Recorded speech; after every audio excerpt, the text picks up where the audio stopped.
Hello friends, welcome to virtuous. आज आपके लिए रीजनिंग का एक बहुत ही इंपॉर्टेंट सेशन लेकर आया हूँ। आज हम डिस्कस करेंगे आईबीपीएस क्लर्क प्री 2018 के लिए एक डे बेस्ड पजल का सेट। सेट का लेवल बिल्कुल आईबीपीएस क्लर्क प्री के अकॉर्डिंग ही रहेगा और हम देखेंगे किस तरह टाइम के अंदर इन पजल्स को सॉल्व किया जाता है। चलिए देखते हैं। अब आगे बढ़ने से पहले एक छोटा सा नोट। हम एक चीज नोट कर रहे हैं कि काफी स्टूडेंट्स वीडियोस तो देख रहे हैं, लाइक भी कर रहे हैं, पर सब्सक्राइब नहीं कर रहे हैं। तो जल्दी से जल्दी क्या करेंगे, सब्सक्राइब करेंगे। सब्सक्राइब करते ही आपका इस तरह से शो करेगा सब्सक्राइब। इसके राइट में आपके एक बेल आइकन है, बेल आइकन को जरूर प्रेस कीजिए।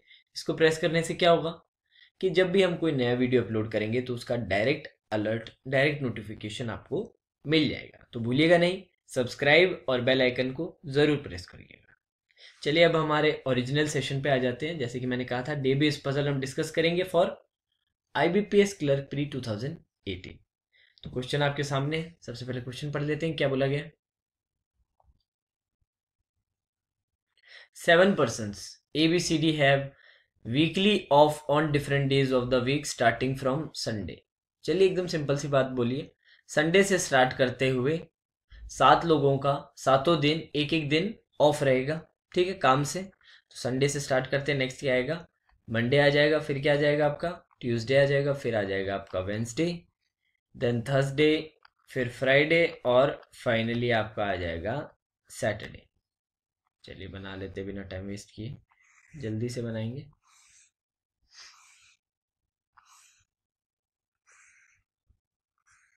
ठीक है, अब आगे बढ़ते हैं। क्या दिया हुआ था, A has week of either on second day of from starting और सेकेंड डे फ्रॉम लास्ट। तो इस इंफॉर्मेशन को यूज करके दो केस बना सकते हैं। तो यहां पर एक रो और बना लेंगे, ठीक है, सॉरी एक कॉलम और बना लेंगे।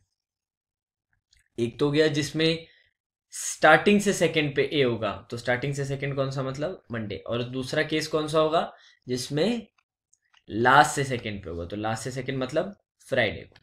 चलिए आगे देखते हैं और क्या दिया हुआ है। B has week off immediate after और इमीडिएट बिफोर ए। तो अभी डायरेक्ट इन्फॉर्मेशन नहीं है, पहले एक बार डायरेक्ट इन्फॉर्मेशन यूज करते हैं। Only 1 person has week off between B and F, ये भी नहीं है। E has week off on Wednesday, तो ये डायरेक्ट इन्फॉर्मेशन है, तो इसको यूज कर लेते हैं।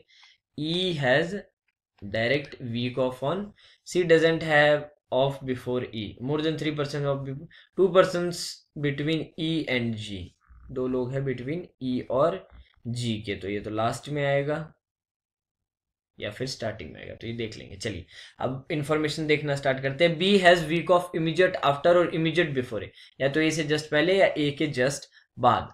मान लेते हैं ए से जस्ट पहले है, और सेकंड ले लेते हैं जब ए से जस्ट बाद में है।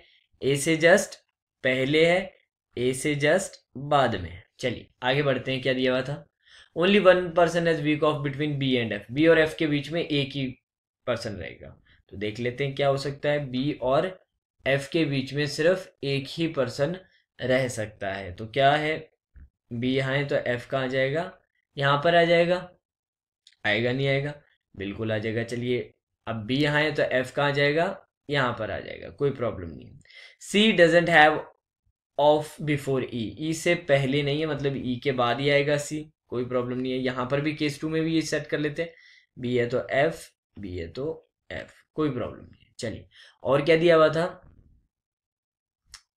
और दिया हुआ था आपको C doesn't have more than 3 persons have off between B and D, B और डी के बीच में 3 से ज्यादा लोगों का ऑफ रहेगा। तो बी अगर आप यहाँ सेट करते हैं तो 1 2 3 कम से कम 4, और फिर यहाँ पे 2 केस बनते हैं। अगर भी आप यहाँ सेट करते हैं तो क्या केस, ऊपर तो जगह है नहीं, नीचे देखते हैं 1 2 3 4, अब नेक्स्ट में भी जगह नहीं बचती, इसका मतलब बी यहाँ पर नहीं आएगा। तो इसका मतलब बी यहाँ सेट नहीं होगा, बी यहाँ सेट नहीं हुआ तो यहाँ पर एफ सेट हो गया, एफ यहाँ सेट हो गया तो इसका मतलब एफ यहाँ पर सेट नहीं होगा। इसी तरीके से इसमें भी चेक करेंगे, बी अगर यहाँ बिठाते तो ऊपर भी जगह नहीं है, नीचे भी नहीं है, तो इसका मतलब बी यहाँ पर नहीं बैठेगा। अगर बी यहाँ नहीं बैठेगा तो बी यहाँ बैठेगा, अगर एफ यहाँ बैठेगा तो यहाँ पर एफ नहीं बैठेगा। तो इस इंफॉर्मेशन से काफी सिनेरियो क्लियर हो गया। अब इसके अलावा एक इंफॉर्मेशन और थी, ये इंफॉर्मेशन अच्छे से पढ़िए। क्या दिया हुआ था, सी डजेंट हैव ऑफ बिफोर ई, सी का ऑफ ई से पहले नहीं है, इसका मतलब ई के बाद है, तो सी ई के बाद ही आएगा। केस 1 में तो सी के लिए 3 प्लेसेस हैं, पर आप अच्छे से केस 2 में देखिए, केस 2 में ई के बाद कोई प्लेस ही खाली नहीं रहा है।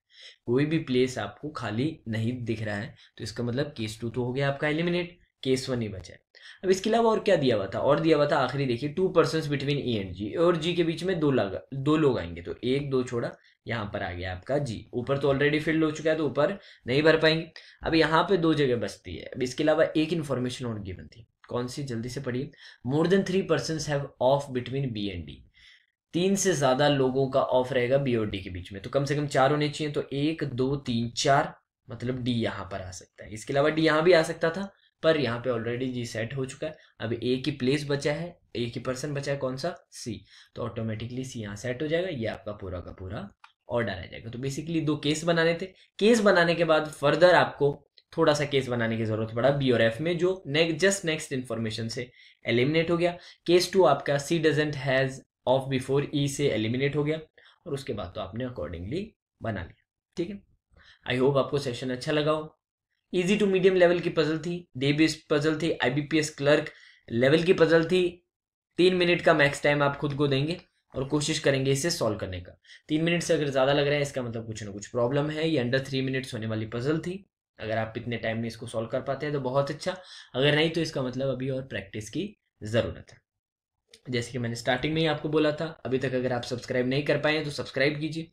राइट में जो बेल आइकन है उसे जरूर प्रेस कीजिए, जिससे जब भी कहीं नया वीडियो हम आपके लिए लाएं तो आपको डायरेक्ट अलर्ट या डायरेक्ट नोटिफिकेशन मिल जाए। Now that's all for today session. Have a nice day.